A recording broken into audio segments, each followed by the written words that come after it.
Hi everybody.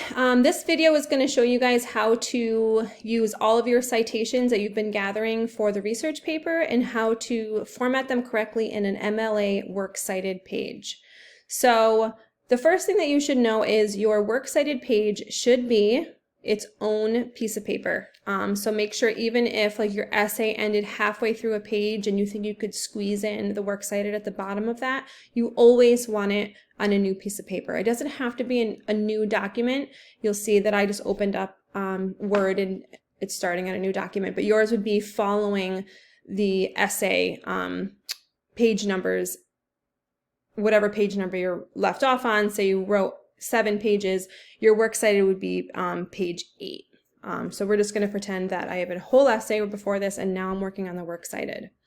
So the first thing that you're going to do is you're going to center the cursor and just type Works Cited. You don't want it big, you don't want it bold, you don't want quotation marks, you don't want it underlined, just Works Cited is fine.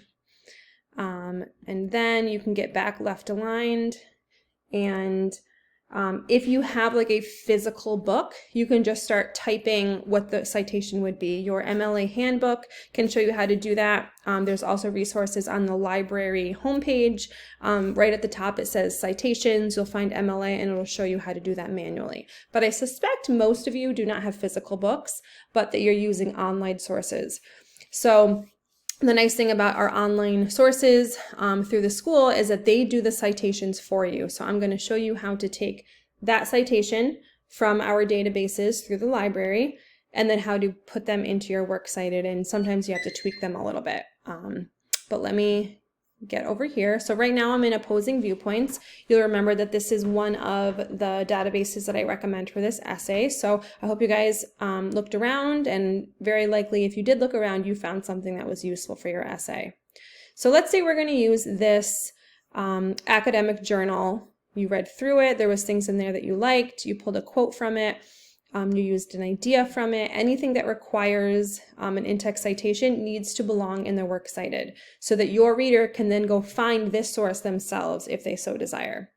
So again, we're looking at Opposing Viewpoints, and up along the right here, there's some quick links.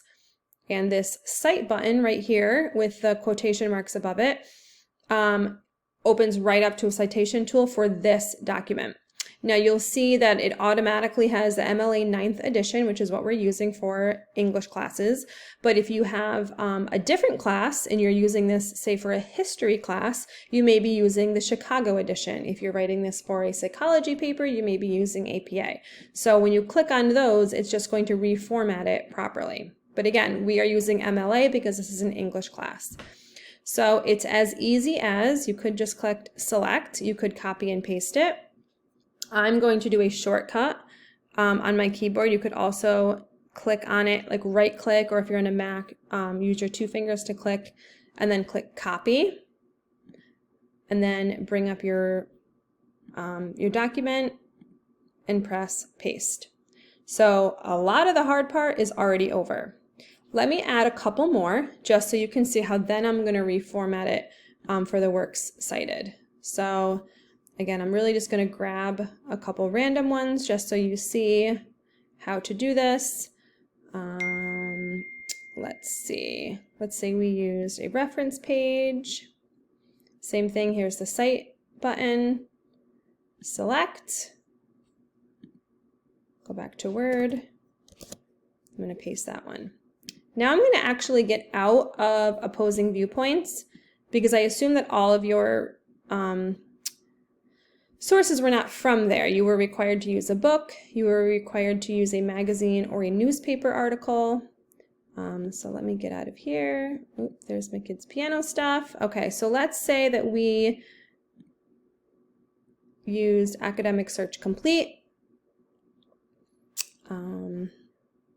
And I'll find another one that I can add in there. All right, so water pollution. Perfect. All right, let's see. Got it. All right, does this look good? Peer reviewed. Excellent. This was one that I used. Let's just say. I'm going to access it now. Now in this one, it looks a little bit different, but these quotation marks should look similar. When you hover over it, it will say cite. So they all have this tool that will make the citation for you. So this has a lot of different options for format, but remember, we're using MLA. So when you click the drop-down menu, you can scroll down to MLA 9th edition, and here it is. Again, you can highlight it, copy, going over to Word, and paste. Okay, now you'll see that these have a little bit of a weird background. This one looks like gray. So if you print out this page, it will show up. And obviously, I don't know if you can see it, but I can see it too. Different instructors may be picky about this. Some will care, some won't. But it's probably a good habit to get into, that instead of doing paste, if you click paste special, you can click on unformatted text. So you'll see that that is gone. You'll also see that the hyperlink is gone. It's not this blue link that will allow you to go to the original source. So that paste special will help you to get rid of that background. You'll also see that the text is a bunch of different texts because they're from different sources. So I'm going to go over here and make it consistent with my page, with my essay, I should say. And I'm just going to assume that it is Times New Roman. Wow, there's a lot of fonts here. Okay. You want it to look as consistent as possible. Okay, here we are. Okay, so while you have it highlighted, something else that we have to do is add the hanging indent, which means that after the top line, everything below it is going to be indented. And the reason why that's important is because it's hard to tell looking at it like this. I just took those extra spaces out because they're not supposed to be there yet. But it's hard to see where one ends and where the other one begins, especially because this also needs to be double spaced, just like your essay does.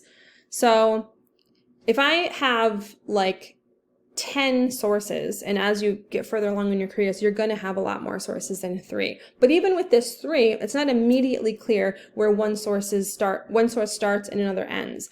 So to make that really obvious, if you highlight this, there's a bunch of, it depends if you're using Word, but the concept is the same. Let's see, how do I do this?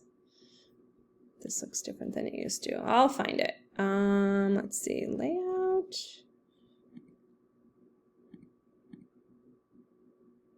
Review. Sorry guys, let me see.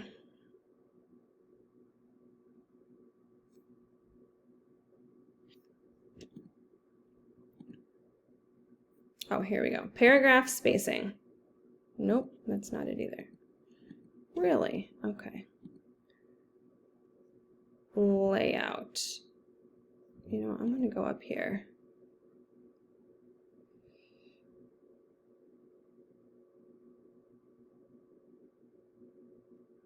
Format. Oh, here we go. Format, paragraph. And then you'll see special under indentation. Special. It says none right now. You're going to bring that down to hanging. Okay? Now look how much clearer that is, that this is one source, this is another one, and this is another one.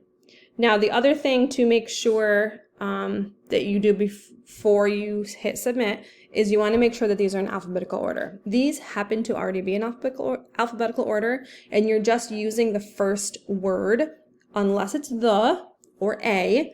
But in this case, if we're using S, and I just have 2 of the same sources here, so S, S, and then W, those are in alphabetical order, but you do want to make sure that you might need to rearrange. And again, that's just as easy as highlighting, clicking cut, and then paste where it belongs.